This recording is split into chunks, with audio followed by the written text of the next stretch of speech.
our Digital Writers Festival event, West Meets West. Thank you all so much for coming. This is a really exciting event. We're really excited by it. It's going to be great. We've got readers from, I'm sure you've read the event description, but just in case you haven't and just wandered in. So what we're going to do today is we're going to have 4 writers from Melbourne here and 4 writers from Sydney. And they're going to do some readings, and there's going to be... begin, I'd like to acknowledge that Footscray Community Arts Centre, where you all are, is located on the banks of the Maribyrnong River on sovereign land of the Kulin Nation. And I'd like to begin by acknowledging the traditional owners of this land on which we meet today. I would also like to pay my respects to elders past, present, and emerging. We're going to get straight into it since we are coordinating in real time with Sydney. So they're watching this right now. And if you are watching this, hello, everybody.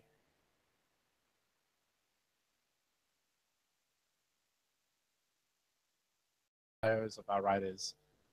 We've got our first writer speaking today, who will speak as soon as I get off stage and stop talking, is Sumuru Samara Wikrama. She's from Werribee, and her work has appeared in FOAME, Foam, and Overland. She was shortlisted for the 2017 Judith Wright Poetry Prize. She's a co-runner up for the 2017 Ada Cambridge Poetry Prize. Sumuru is one of our West Writers. They're all our West Writers, and is writing a collection of surrealistic sci-fi. She's on Twitter at olaf78. Our second speaker today is Krang Din. Krang is a Melbourne-based musician and writer. Currently, he plays music under the moniker Moonlover, writes poetry, and makes zines. Amal Ibrahim is a Somali performance poet who uses the art of storytelling as a means to reconnect with her cultural heritage. Her work celebrates the complexity and art history of Black womanhood and the power of poetry as an act of political defiance. She's featured at various poetry events across Melbourne, including the 2015 End of the Line Festival, Girls on Key, and the Melbourne Fringe edition of We Run with Wolves. Nikki Tran is a writer and filmmaker interested in experimenting with words and genre in her storytelling. She's a member of the Footscray Arts West Writers Group and recently took part in the Victorian Talent Camp workshop run through Film Victoria, Screen Australia, and AFTRS. To support emerging screen practitioners from diverse backgrounds. Tonight she'll be reading an excerpt from her longer piece called Panacea. I'd like to begin by just giving a round of applause to our wonderful writers here today and welcoming them up on stage. So yeah.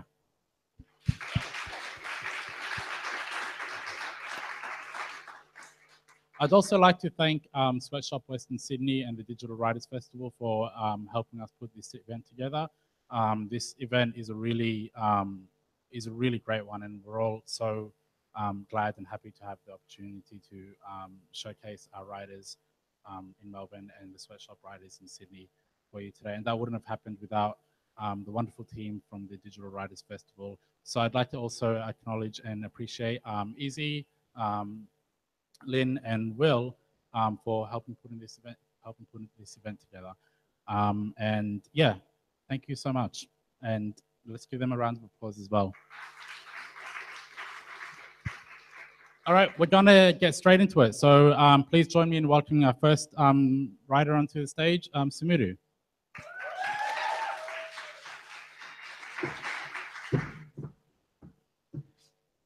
Hello.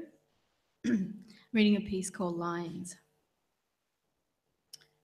It's a Saturday morning and the traffic has snarled the roundabout on Cherry Street. I know why even before I see the train pulling into Werribee Station. There's a Bulldog game on, so the car park is full. I park at the back, near the gym, cursing. I tattoo a recrimination on my thigh. It's quiet and my boots sound crisply against the asphalt. I skid down the ramps into the station. Everyone else is walking slowly. I've missed the 8:48. Fuck. There are 64 steps up the ramp to the platform, and I perform walking, heel to toe, muscles in my feet engaged. Tense, release, tense. There is no rush. The 8:48 Flinders Street was the express. The 908 takes in Altona Loop and takes 15 minutes longer to get to the city. 20 minutes later, I'm half an hour later for my life than I planned. All of us on that platform lean outwards, heads towards the void. The cold licks at us. The sun is lit and it glints into my eye, making me wink. I turn my head and see the shadows of the train against the wastelands between the industrial floodplains. Into the space between carriages, the sun shines through, making a magic lantern show. Rail line weeds are the puppets. The train is the projector. A momentum machine, spooling landscape endlessly. The train slows along a bend and the frames slide into each other, slick and unctuous. The brown stubble of some unknown deciduous shrub mimics limbs contorted into obtuse angles. And through my winter clothing, I feel the point of my elbow. Slowly, slowly, the slide of images flamencos, rhythmic. The dry winter grasses, vertical sheaves, enact a flickering animation, shadow within shadow. The heather is sharply taupe. The thistle thrusts Scottish across the ditch. In banks of florid yellow, the canola grows, outcast from the farmlands now that everything is houses. The concrete slabs of warehouses present themselves polylithic and are coloured by bands of street art, here where there are no streets. Thistles creep up to the walls, caressing the pictures with their purple heads. The scintillating picture show frames fractured motion.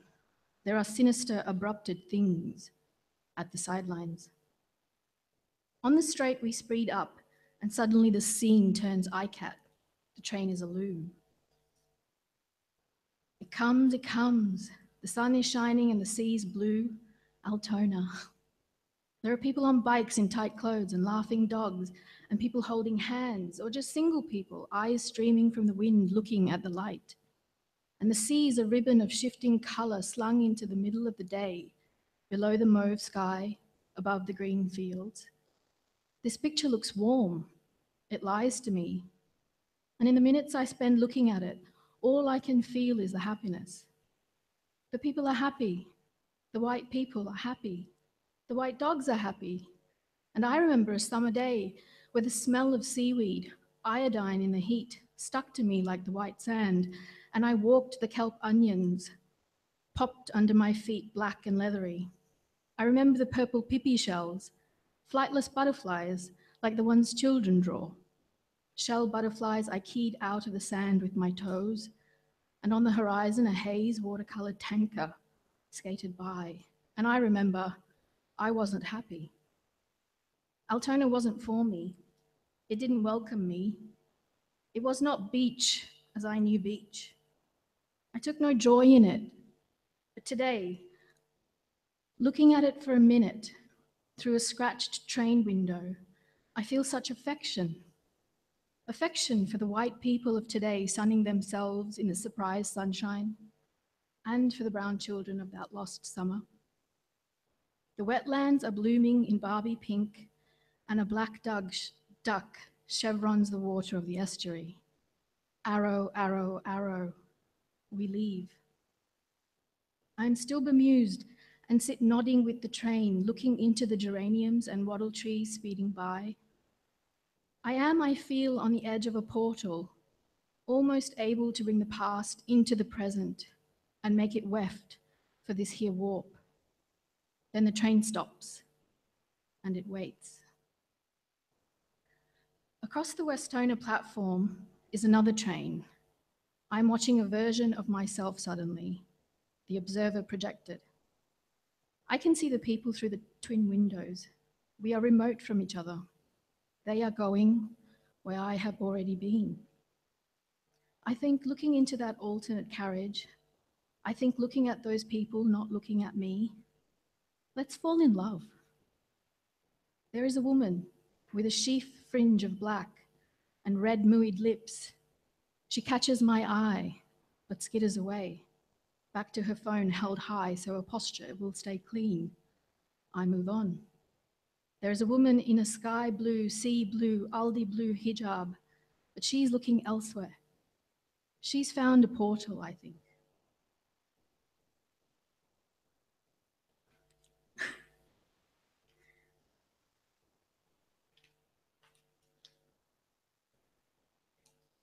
I turn back to my train, and in doing so, I catch a reflection. The young boy and young girl sitting in front of me appear doubled. They are floating above the platform, and they are tilting into the sky. The grey concrete, thick plexiglass, and the shining sun working together to make this illusion of a medieval oil painting. He's hanging on her neck so casually, positioned just so. His eyes are closed and his face is relaxed.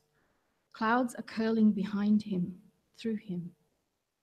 Her brilliant brown hair is cascading, and she's looking down also at his hand in her hand, held and holding.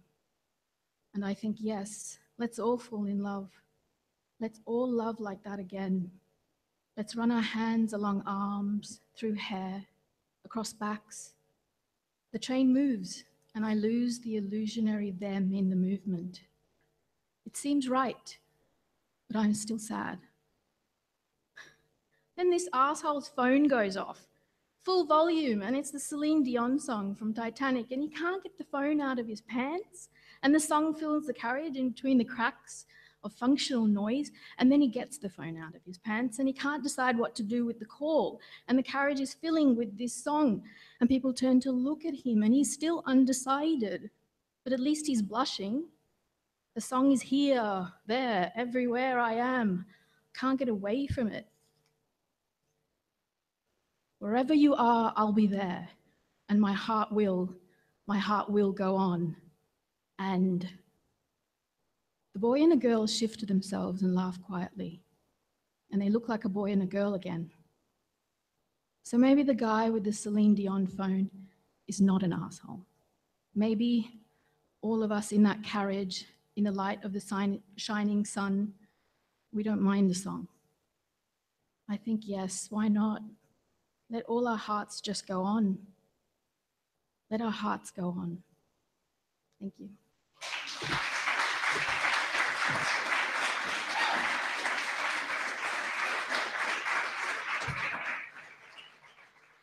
That's so great. Thank you, Sumuru. I'd like to introduce our next speaker, Twang. After Twang's performance, we're going to switch straight over to Sydney, and there might be a small delay, in which case we'll ask you to please be patient with us. Please join me in welcoming Twang to the stage. All right. I got 4 poems tonight. This first one's called "They Are Building a Heartbeat." As I lay my head horizontal, the computer is humming, and weirdly, it sounds like my brain. Somewhere, they are building a heartbeat where all the thoughts go and make themselves real. And you can hear it 5 miles off in the distance, in the desert, where there is a massive fridge plugged into a wall. Poem number 2. This is a breakup poem.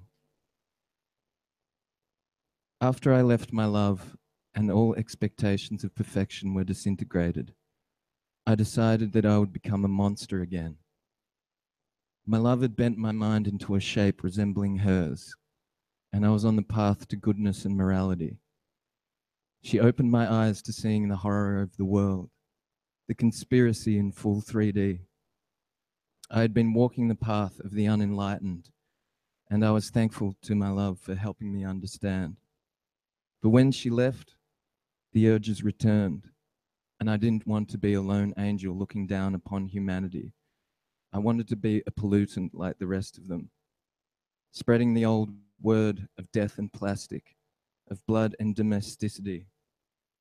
So again, I started cannibalizing life, tearing flesh off Mother Nature's bone, sucking the marrow through my teeth, fully realizing this murderous urge until the blood in my cheeks returned and I was able to exercise again. My body weight returned to normal and an eagerness re-entered my eyes. I started sexualizing women again, and my dreams were vivid and reckless. One day my old love emailed me, and I saw that she had been accepted for a sainthood. This was titillating news for me, and memories of her cunt came back. I wanted to devour her and consume her goodness so that she might know that nothing is better than anything else. This is a poem for my mum. If you're watching on the tube, it's for you. Oh, mama, we're here again. You're dying for the 15th year in a row, and still you haven't tried to make peace. Swallow your pride, Chi, and contact your daughter. The photo shoots are happening with your grandkid, and she's almost 2. And I hope there are enough pictures of you holding her that she might remember when you are gone. I don't want to see my sister standing at your tombstone, saying nothing to a slab of concrete. The doves are here now, flying everywhere, and you are an elder. Poem number 4. This one's called The Dancers.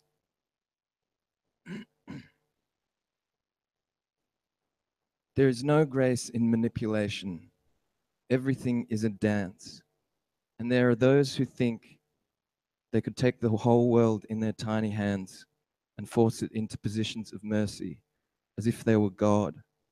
And there are those who see their slightness in an infinite cosmos and who would bend to the whims of harder people and play their life's act, kneeling before all, with no respect for their own heart's desire. How glorious the dancers, hand in hand, in movement, complete, a whirring circle of light, each moment spinning with the axis of earth and the breath of heaven, improvising, breathing, being as one with the sun, the moon, and the stars in the belly of the great unknown. Know that there is only one way to learn. See the dancers, the ones who set the people's feet and heart in motion, and watch them fly their spirits like kites on some wind. Hear them laugh, traveling through the ether, shining bright, and give yourself to learning. The true masters you will know, for they are the ones unafraid of their own love. They are the ones unafraid of their own vulnerability. They are the ones unafraid of being everywhere and nowhere. Thank you.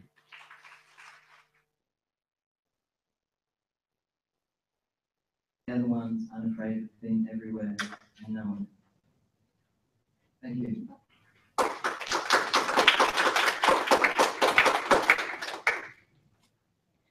Are we ready? Everywhere and nowhere. Thank you. Assalamu alaikum. My name is Mohammed Ahmed. I'm the director of Sweatshop, Western Sydney Literacy Movement. First, I want to begin by acknowledging the traditional custodians of the land on which we gather. And I'd like to pay my respects on behalf of Sweatshop and Western Sydney University to elders past, present, and emerging. This is a very exciting event for us today because we have an opportunity to work in collaboration and in solidarity with a community in Melbourne who are mirroring some of the experiences, stories, and struggles that we in the western suburbs of Sydney have been articulating, pushing up against for the last decade. So I'd like to thank the West Writers Group from Melbourne Footscray Community Arts Centre. And I would also like to thank the Digital Writers Festival, who, by means of very satanic and evil rituals, have made this event possible. We've got 4 writers from Sweatshop tonight who will be introducing you to, and who will be in a literary dialogue with the West Writers Group in Melbourne. And the first writer I'd like to introduce you to is a Vietnamese Australian writer from the Western Sydney suburb of Yaguna. Her name is Shirley Lee. Put your hands together.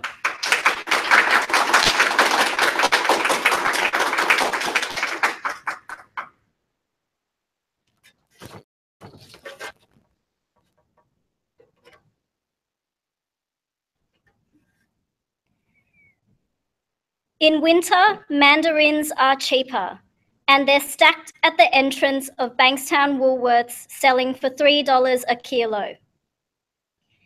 Each mandarin, a glistening nugget of Fanta orange, has an Australia-shaped sticker stuck on it. The sticker is the size of a 5-cent coin with the word Imperial stamped across it in capital letters. Mum bought 2 kilos of mandarins and dispersed them in ceramic bowls laid out everywhere inside our house. On the kitchen table beside her meditation tapes, on the living room table beside a photo of her and Dad riding a moped in Saigon, and on top of the bedside drawer near the portable radio that she uses to listen to SBS Vietnamese. I asked her why she was obsessed with mandarins, and she replied, "Mandarin is a numb food. It will warm your belly." She believed in traditional Chinese medicine's segregation of food according to their hot or cool energies. When I was 4, she caught me sneaking a packet of caramello koalas into our shopping trolley. She dumped the packet back on the shelf and started to lecture me on hot and cool food. According to thousands of years of Chinese medicine, hot or numb food is believed to improve blood circulation and warm the body internally, while cool or mac foods are said to be effective in purging toxins. To be healthy was to harbor a balance between hot and cool energies. Too much hot food, like caramello koalas, could worsen a volatile temper, while too much coldness in your diet could lead to depression. I took Mum's advice and ate the mandarins in my room, peeling them so that their skins came off as one piece in the shape of a flower. The inside of each mandarin was fibrous and rough like the calluses on my mother's fingers. I pressed my nose against the tiny white threads protruding from the membranes and inhaled. I held in the light citrus scent as long as possible, daydreaming about owning the estate in Double Bay that was featured in last week's episode of Better Homes and Gardens. Mrs. Bramshaw even let the cameras into her bedroom. Hello Kitty figurines from Tokyo lined up on a hand-woven scarf from Chiang Mai. A photo portrait of Uncle Ho nailed into the wall space above the body-length mirror.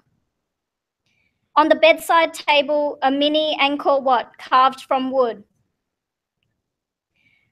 "Blimey, Mrs. Bramshaw, you've created a little Asia for yourself right here," the host squawked.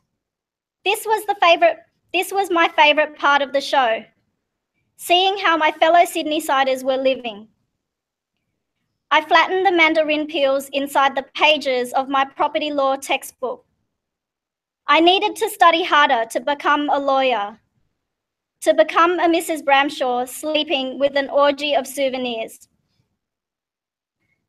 From the morning until the evening, I sat in my room, rotting on a chair in front of my laptop, clicking from one website to another. My forehead and nose became greasy with sebum spilling from each pore. I could smell my own sweat too, souring from the fresh towel flavour of Rexona deodorant to the deep fried onion rings of Hungry Jacks.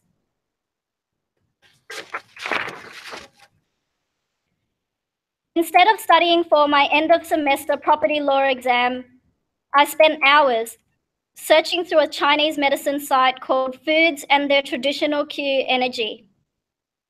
The site listed mandarins under cold food. I decided never to tell my mother this because she loved mandarins. I was only in kindergarten when she enrolled me into local Saturday Vietnamese school at La Salle Boys College in Bankstown to learn about Vietnam's history and Vietnamese language. I sat behind a desk that had a mysterious engraving on it, a stick wedged between 2 circles. The drawing was done in blue biro and etched deep into the wood. I thought of what I would draw once I obtained a pen license. The principal at Saturday Viet School was Sister Hing, a wiry nun with cheekbones covered in hundreds of freckles. She wore a grey head covering and an apron that revealed taut ankles encased in grey stockings. In the mornings, we would gather in the basketball courts of the school and sing two national anthems, Tiếng Gọi Công Dân and Advance Australia Fair. Then we'd file away to class where Cô Nga, a teller at Bankstown Commonwealth Bank by day, would begin the lesson. With her purple shawl cascading over rolls of flesh and a lone grey streak in her hair, she reminded me of Ursula from The Little Mermaid. She handed out snake lollies and packets of neon-coloured sherbet nerds. I chewed on a blackberry snake, stretching the gummy flesh while she told me, before France, there was China, and China colonized Vietnam for 1,000 years, and yet Vietnam remains Vietnam. I swallowed the snake's head. Throughout high school, I'd repeat this line to myself. Vietnam remains Vietnam. I'd repeat it when the Chinas and Hong Kongs in the friendship group gossiped about how stuffed a country was if Angelina Jolie had to adopt kids from there. I'd repeat it when a Chinese boy I had a crush on told me that there was no difference whether you came from Vietnam or China. The China, they muốn nuốt Việt Nam luôn, I knew it. My mother yelled, barging into my room that morning. She showed me a photo of a red Chinese ship spraying water on a shabby brown Vietnamese vessel. It was a low-quality photo riddled with pixels on an A4 page. I thought it was one of those email chains that her friends passed among each other that linked everything back to how communism is still destroying Vietnam.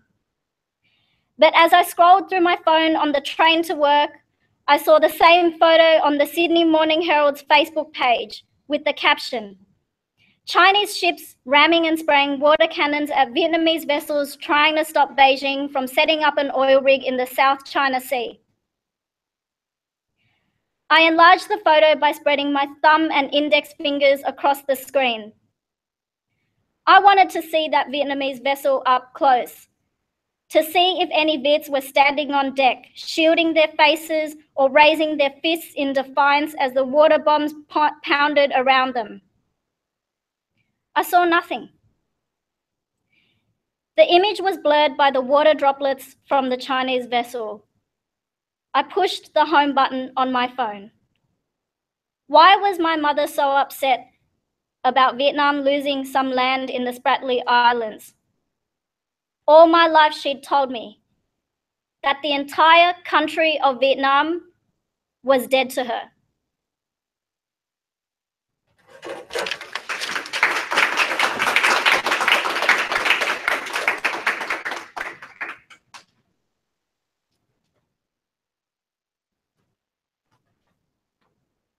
Thank you. That was Shirley Lee.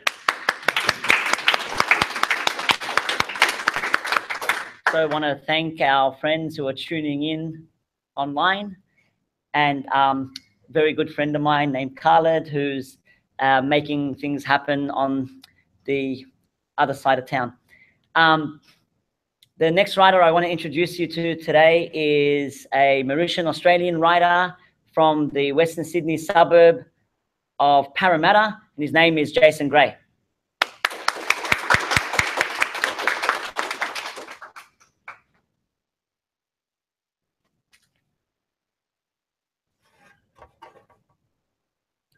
The Bruce sat on his ass and watched hardened bird shit from his blue Camry in the Umina Beach car park.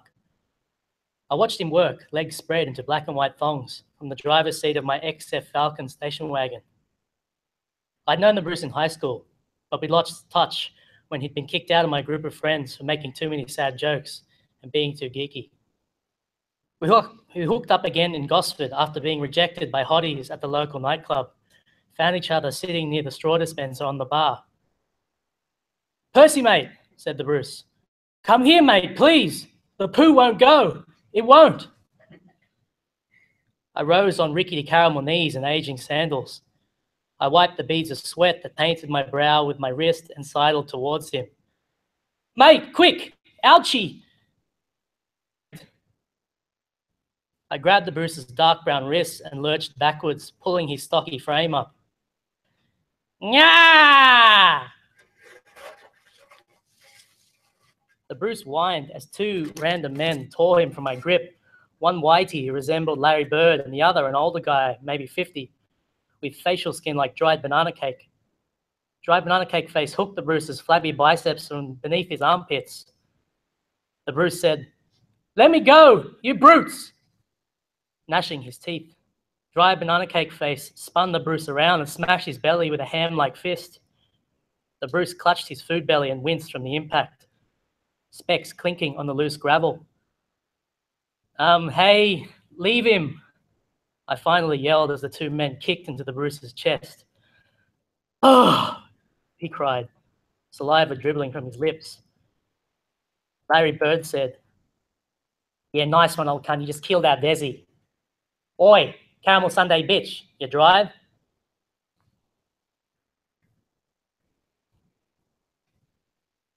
I steered the Falcon station wagon with caution over Tukley Bridge into Gorigan. The Bruce sobbed and moaned as the street lamps and the moon lit up the charcoal and chalk sky. "This is it," said Dry Banana Cake Face, pointing to a brand new grey brick townhouse with tarpaulin and piles of bricks from half-finished renovations halfway up Dudley Street. "Park there, Hagrid, old son." The Bruce said, "I know what this is. I know. This is a drug den. Help! Percy, do something. Crush the car into that telegraph pole. Don't kill me and you, but though," said Dry Banana Cake Face. "This is the house my dead parents bought me." Inside the townhouse, I sat squashed between Larry Bird and Dry Banana Cake Face on a beige leather white lounge, while the Bruce was their feet seat, lying on the shag carpet. The Bruce wheezed as bare heels pushed his face and convex belly further into the dusty off-white forest of carpet. Larry Bird and Dry Banana Cake Face had cut cocaine and the tops of purple and red Super Dupers and laid them out on the coffee table in front of an LCD TV screen. Dry Banana Cake Face collared the Bruce off the ground, flung the Bruce's polo shirt over his head, and snorted pleasure powder from the Bruce's belly button hole. He wrenched up my underwear in a wedgie to finish. "Oh shit, that's perf," said Dry Banana Cake Face, rubbing his nostrils. The Bruce groaned. "Why did you kick me while I was down? Why did we play nice together?" Dry Banana Cake said to Larry Bird, "Dude, we broke the little bastard," grabbing a purple Super Duper and shoving it between his teeth like a cigar. The Bruce stood on his thongs with wonky grace and stared at Dry Banana Cake Face, cheek, nose, and mouth contorted. I engaged my chest and neck to yell, but Larry Bird covered my unopened mouth with a massive, ice-cold hand. Suddenly, the Bruce dove at Dry Banana Cake Face like a motorized wombat. He grabbed Dry Banana Cake Face's large, flat ears like a rugby trophy, wrenched backwards, pulling Dry Banana Cake Face off the couch. His Super Duper cigar flung to the ground. "Hey!" I said, cheering on the Bruce, my laugh muffled underneath Larry Bird's hand. The Bruce landed on the carpet tailbone first, his head just missing the edge of the coffee table. Dry Banana Cake Face landed face flat on the coffee table, the top end of a red Super Duper entering his left eye, and he gulped without sound. Straight away, Larry Bird released me and piss-bolted out of the lounge room. The widescreen door clattered against the jamb. I sat next to the Bruce in the gutter on Dudley Street as the wail of the ambulance and police wagon arrived and left. The Bruce said, "My dad never even gave me Zubridubus."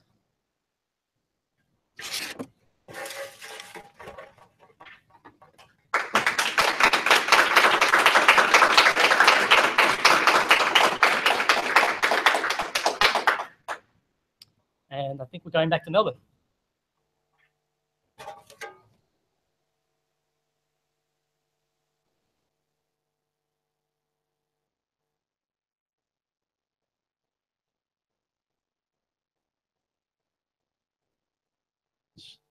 Let's give that a round of applause. I'm going to introduce our next speaker, Amal Ibrahim, onto the stage. Would you please join me in welcoming Amal?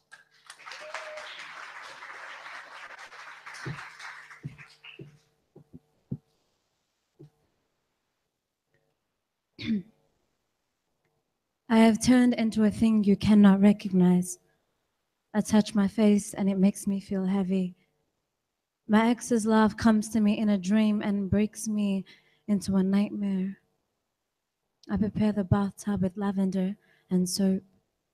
I imagine my head being held down with 2 hands and sleeping. I clean my fears with water and silence. That evening, I placed my heart in my mother's suitcase and went missing. My mother is afraid I am turning into a person she cannot bring back. She is used to a love that dies too early. On the nights she is lonely, she brings out the cassette player that carried her through 4 decades and a war. She sings to Nina Simone's Be My Husband as she maps out the honeymoon of 1989 on my palms. The memories cause her knees to ache, but this is how she keeps him alive. My father plays hide and seek. I have spent my whole life wearing his eyes, but never seeing him. I inherit his need to disconnect, to disappear. The years have grown on me. Mother says I am a child in the face of life, too young to be stretched and stained. I agree. But I cannot help but become the sea when I should carry my limbs like steel. I am turning into a thing that only I can stitch together. I have spent 23 years learning of love and survival. When the morning comes, I crawl back into strength. Thank you.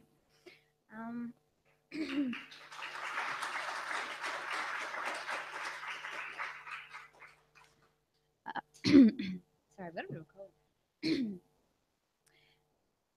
The loneliest place a woman can be is inside a body that has been broken into. I locked the doors inside me. I locked the doors inside me when he pushed himself into me like a broken pipe, buried my hands inside my chest, dug my palms so far into my body I can still smell the smoke inside. Buried my hands inside my chest, dug my palms so far into my body I can still smell the smoke inside.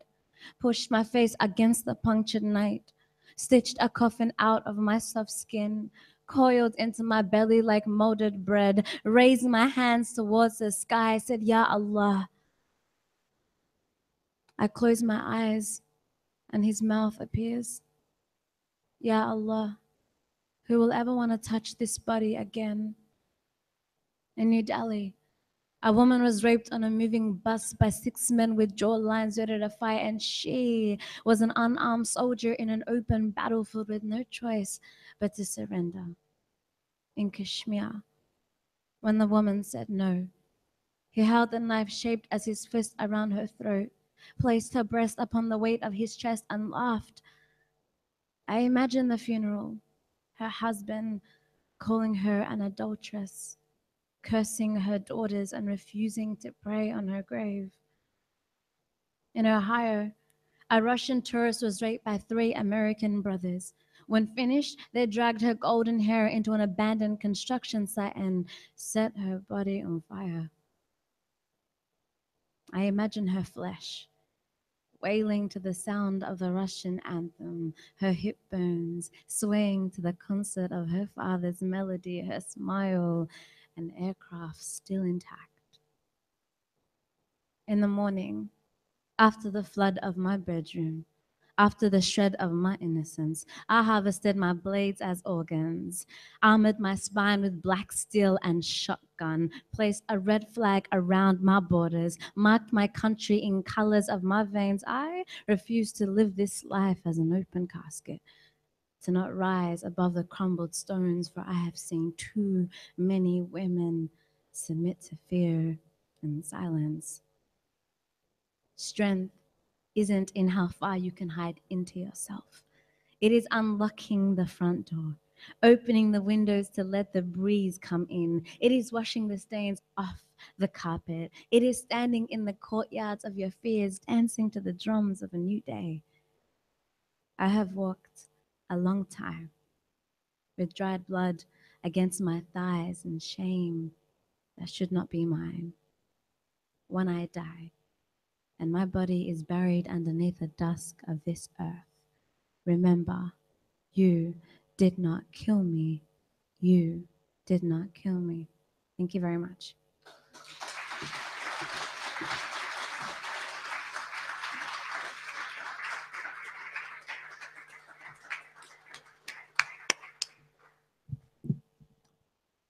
We have one last speaker for you tonight before we cross over to Sydney. Can you please join me in welcoming Nikki Tran?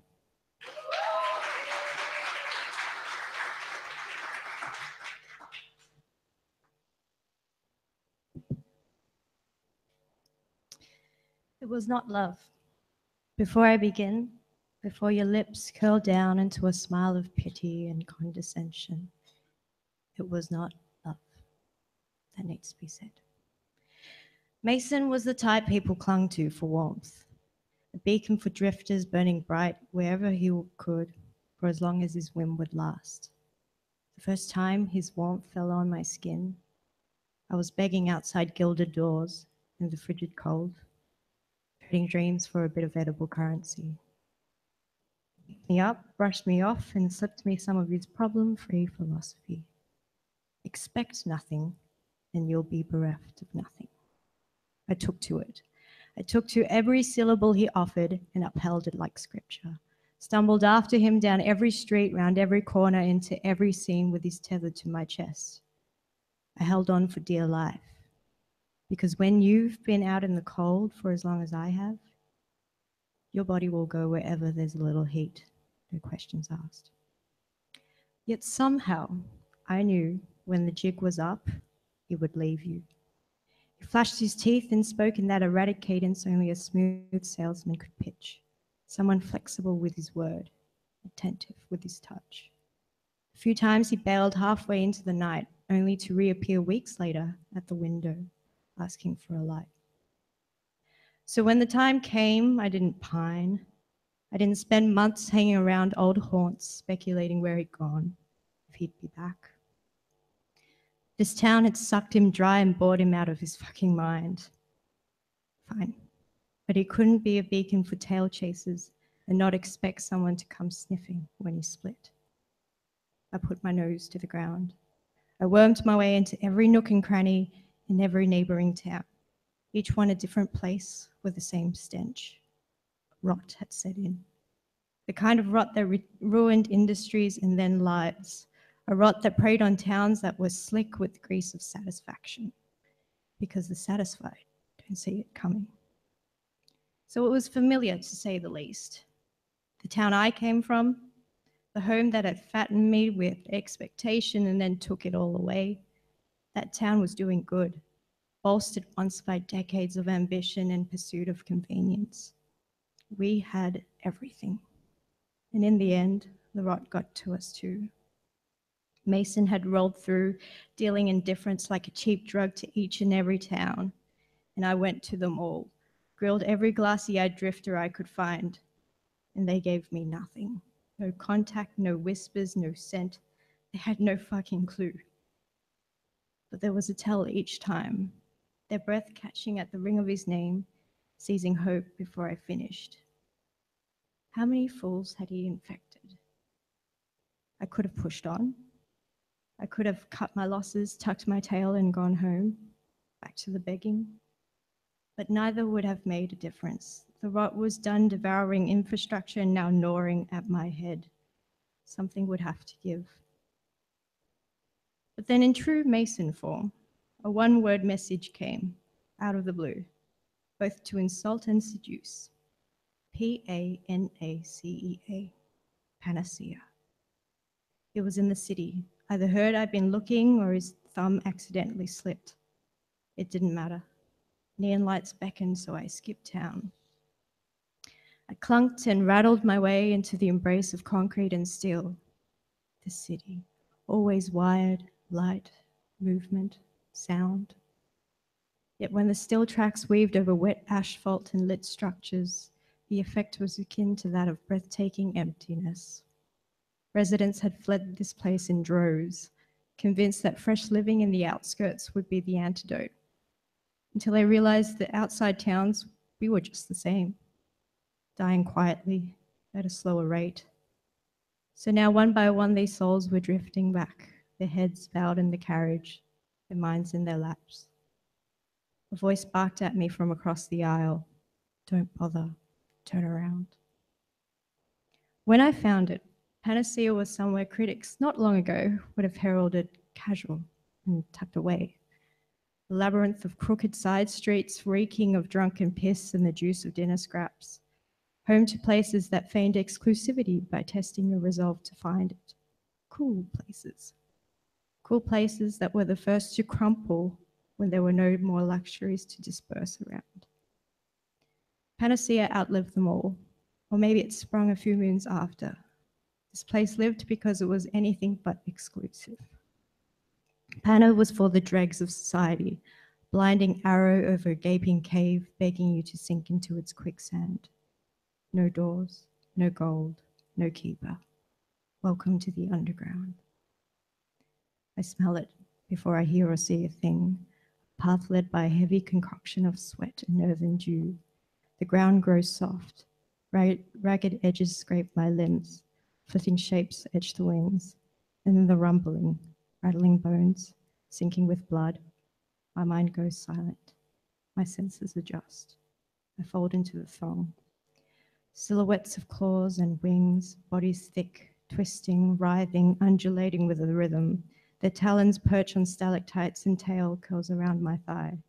Half human, half vertebrate, feline, serpentine, equine, vulpine.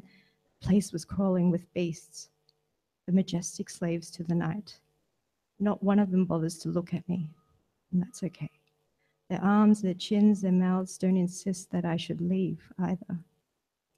Me, the two-legged upright mammalian freak, an escapee finding refuge in Pana's dark and damp anonymity. I've somehow crawled out of one hole and into the belly of another.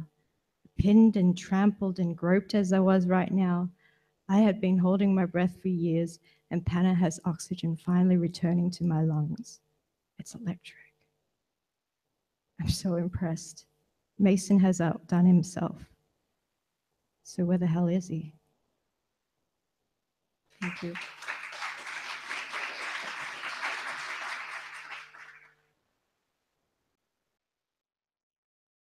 Where the hell is he? Thank you.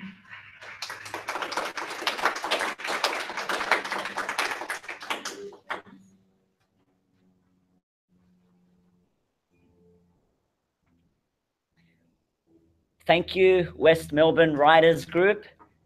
And thank you, Khaled, for your work with your crew. Me and Omar were just talking about how much we love your red pants. Our third writer for tonight from Sweatshop, Western Sydney Literacy Movement, is from a Vietnamese Australian background, and he comes from the Western Sydney suburb of Rhodes. Put your hands together for Tien Tran.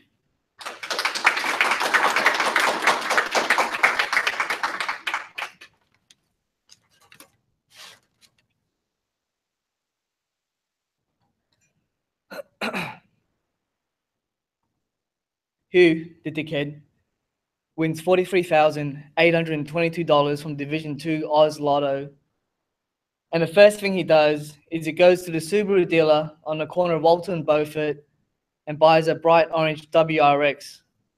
He texts me, "I'm going to do it." Then an hour and 2 minutes later, pulls up to my parents' driveway in a juice-colored rice burner that looks like a video game.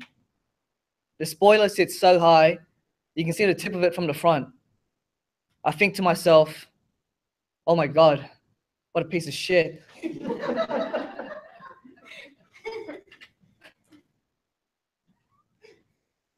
The engine switches off and shakes itself to a halt, like that shake your body can't help doing at the end of a piss. The grills on the front bumper and bonnet look like smiling black teeth. Hugh comes out of the Rex, a haircut that splits his hair down the middle of his head and frames his forehead with a McDonald's M. The same haircut that every vet in high school had, including myself. If 15-year-old me saw Hugh now, riding through Northbridge in his stupid-ass orange car, the extended fringes of his middle part flapping in the wind like tentacles, I would have called him Big Bro in front of my friends. Hugh shakes my hand, grinning. "What's with the hair, cunt? You trying to be a spider boy?" I ask him. He runs his left hand through the side of his left fringe. "Don't be jealous." Everyone calls Hugh Dang, which means black, because he's a dark-skinned Viet. He's big for a Viet too, tall and broad-shouldered, but he has a hunchback from years of being bullied and folded in half by his older brothers. Back in our uni days, Hugh and I never went to any lectures because we couldn't wake up early enough. Curtin had just introduced e-lectures where they filmed every lecture and you could watch it on the portal. My home internet sucked and Hugh didn't even have internet, so we'd come in at the end of the week, usually 3 p.m. on a Friday, and catch up on that week's lectures in the engineering computer lab. Curtin University was south of the river. All the universities were south of the river except for Edith Cowan, which everyone called Super TAFE because it had low entrance requirements. The drive took us 35 minutes, which is a long time in Perth. Usually we had the whole lab to ourselves, row by row of tables with the exact same monitor, keyboard, mouse, and computer chair. But sometimes the international students came in to watch Asian drama shows, or the Arabs studying Chem Eng were already there playing Counter-Strike. I like to sit in the last row with the light turned off for the back section of the lab, relying on the light of my monitor and the front of the room. Hugh said it was because I wanted to look at porn. He sat in one of the middle rows, but on the opposite side. One evening, two honkies in Jordan 3s, with a tongue pulled out of his laces, so that it looked like a Nike billboard for their feet, were smoking on the footbridge out front of the lab as we left. A brick path extended from the bridge and wrapped around the courtyard. The sharp twang of electric guitars and thuds of drum kicks from the tavern echoed across the empty courtyard. We sat inside at a table with a bowl of crinkle-cut chips and a bottle of Corona each. A tall, wiry white guy in a white singlet, pink boardies, donning a green afro wig, singing the words to Mr. Brightside, swooped past our table and picked up a chip from our bowl. "You!" he howled.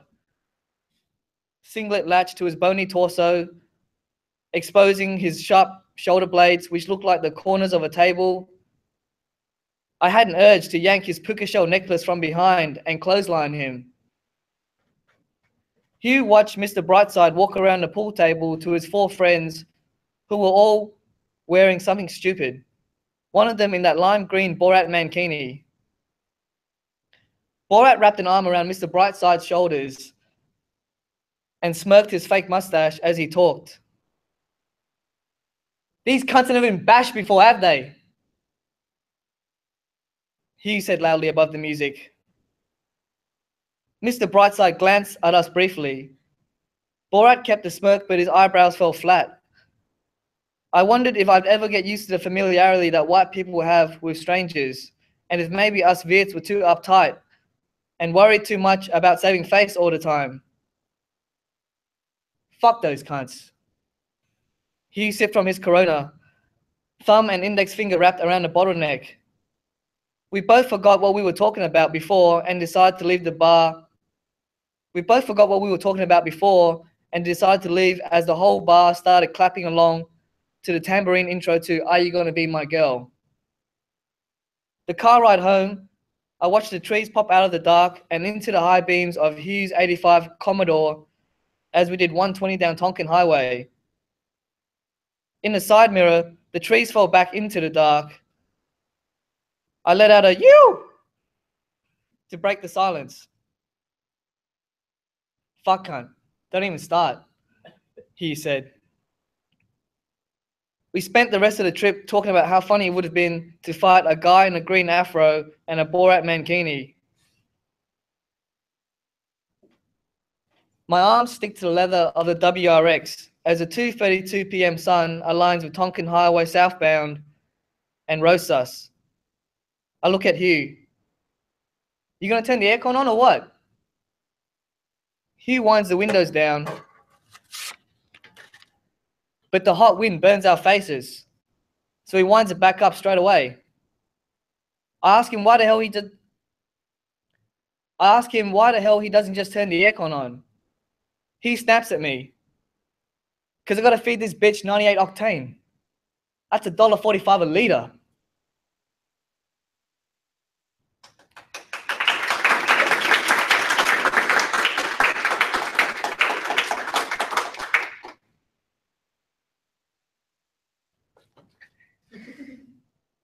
Thank you, Tien Tran. Our final reader for tonight for this performance is an Assyrian Australian writer from the Western Sydney suburb of Fairfield. Please put your hands together for reader Monica Elia.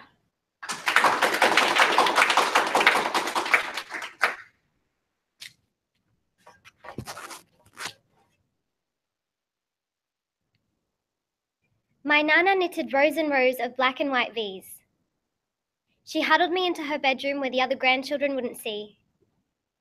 She tried to shut the door, but it bounced back from the frame, held open by a plastic bag full of fabric that had been hung over the top corner. Standing between my Nana's single bed and the wooden bedside table, I stared at a plastic statue of the Virgin Mary.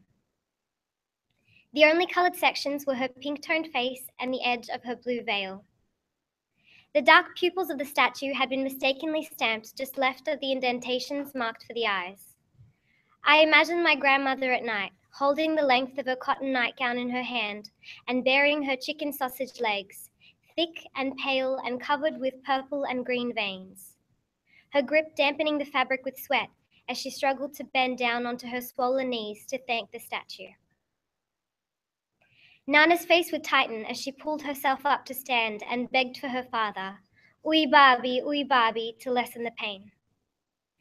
My Nana let out a grunting sigh as she stretched her fleshy arm up to the top shelf of the cupboard. I watched the wrinkles smooth out as she reached up her thick fingers, fumbling for the familiar texture of what she had hidden. She smiled as she snatched at something that made a rustling sound. Then she gestured for me to come closer. Her hands were quick untying the knots, a bag in a bag in a bag, and then a jumper. It was wide enough to fit 2 torsos, and the sleeves stopped just short of my wrists. Nana had decorated the chest with white wool, knitted into a triangle that stopped just above my shartha. I couldn't remember how to say I love you, so instead I told her, it's so hot, and hugged her. Her warm body smelled like kubba and sweat. The wavy hair sticking out of her bun tickled my neck. When she pulled away, she told me not to kiss her face. Lana shqat lapati, sotan. By contrast, my la'a seeped out slow and messy like tea from the bottom of a cracked mug. I put the jumper back into the plastic bags, tucked them under my t-shirt, and walked into the hallway, weaving through my younger cousins. They were lying down with their bare bellies pressed against the kitchen tiles. Inside the kitchen was my Auntie Susie, who was always left to clean up, her long white arms elbows deep in soapy water. I didn't wear the jumper until almost a year later, sitting in the lounge room eating soggy avocado toast with lemon juice and watching Millionaire Matchmaker. I started to feel a little cold and ran to my room. After sniffing the sour tinge of sweat dried into the armpit fibers of 3 different jumpers, I found the one that my nana had made. I pulled it over my head quickly. The wool scratched at my face. And I walked back to the living room in time to see Tony, the car-selling millionaire, complaining that Debbie didn't let him have her cookie on the first date. The jumper was thick and stiff. I tried to stretch it down so the sleeves would cover my wrists, but the wool wouldn't shift. I ran my hands along my chest, smoothing down the places where the fabric had buckled, until I noticed a silver thread poking out of the center of the white triangle. I tried to tucking it back into the V's. A loop of it bounced out a little further down the line. It was thin, and the texture varied from straight to wavy. I tugged on the end, and as the thread pulled out from my chest, I realized it was a long strand of human hair. It was my grandmother's, knitted into the jumper along with the wool. Nana had washed and brushed my hair countless times. This was the first time I'd ever touched hers. The hair reminded me of Jordan, my first conversation with my Nana after my grandparents and aunt had moved in with us. Nana and I were sitting on plastic footstools in a brown tiled bathroom. I was 4 and she was old. Steam was rising up from the buckets of hot water around us. My dark curls clung to my bare wet shoulders. Her hair was neatly braided, the end long, thin, and twisted to keep the braid in place. It was the same way my Baba Jaji had taught me to braid on my Auntie Susie's waist-length ponytail. My Nana was dressed in layered white clothes, that the moisture had melted into the folds in her arms and stuck to her wide belly. As she washed my hair, she told me about my father and his siblings, 12 children she had bathed all on her own. I didn't completely understand that my father had been a child, or had been specifically her child, but I saw how grown-ups felt quiet whenever she spoke. She was gentle with my hair, her short square nails more pleasant on my scalp than my mother's pretty long ones. Once my hair was rinsed, she pulled me in close. I could tell she was going to be sharing a secret. Her voice became hushed and her top lip sucked down to cover the gap between her 2 front teeth. She told me that I had to be nice to my Auntie Susie, because her real mother had died birthing her. I didn't know how a woman gave birth, but the conversation seemed too important to ask questions. My Nana had taken Susie in, raised her as her own. I remember wondering whether Susie knew this secret. It felt big, and I was worried that the words wouldn't fit in my head and would come spilling out of my mouth once we left the bathroom. When she'd first moved in, my Auntie Susie was given my crib. Baba Jaji was given the kanapa, and I was wedged into the middle of my parents' bed. Sleeping between 2 adults meant less room. My elbows were always bumping against a fern back or digging into a bloated belly. I'd pull the sheets over my face to block out their snoring, my nose close to the fabric, breathing in my mother's perfume, Opium by Yves Saint Laurent. Rich and musky, in and out, slowly until the spicy notes tingled in my throat and the hot air made my face sweat. In my dreams, I would kick out, trying to make space, only to have my feet tickled into retreat by hairy arms and legs. My father would wake up with bruises and joke that I was playing soccer in my dreams. I quickly discovered the best place to sleep was on the floor next to my grandmother, close to her chest and wrapped in her meaty arms. At night, she smelt like the large rectangular box of rose oil soap that came in Hessian bags from Shimal, and the orange peels she rubbed on her hands. I fell asleep gently pinching at the skin on her inner elbow. In the morning, I slipped out and watched Pumpkin Patch on mute, eating gemar and murabba my Baba Jaji had brought in large glass jars from Baghdad. Thick cream, sweet and milky, and homemade apricot jam.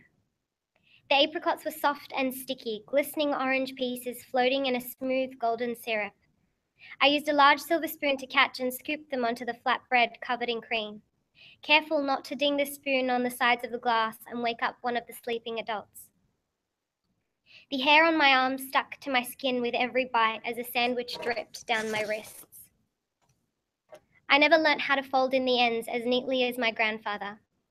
I ate the gamar and murabba sandwiches for 2 weeks straight until one morning, standing in the kitchen, shirt lifted, holding my grumpy belly in my hands, I announced to my family that I thought the cream was too oily.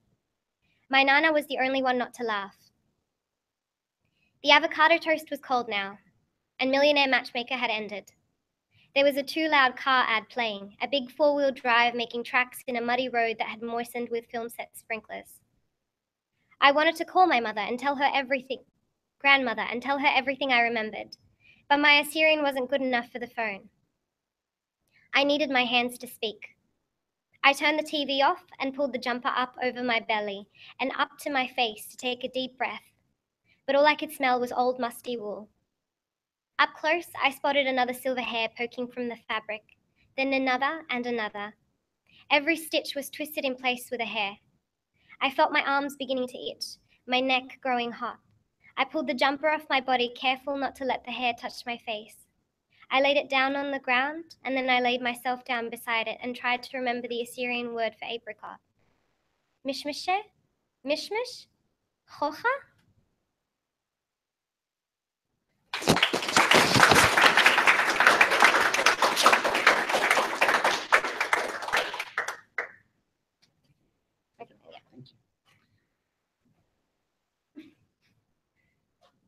Thank you, Monica, for taking us home.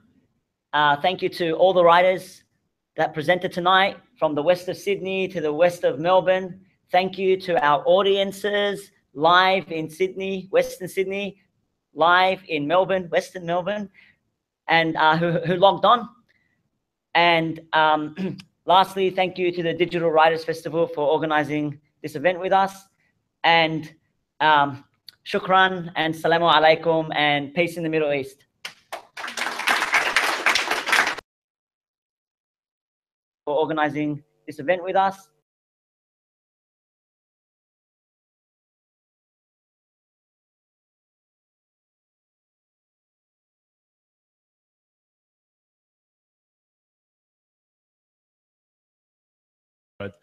I'd just like to thank all of our wonderful speakers, both here in Melbourne and in Sydney, Western Melbourne and west of Sydney.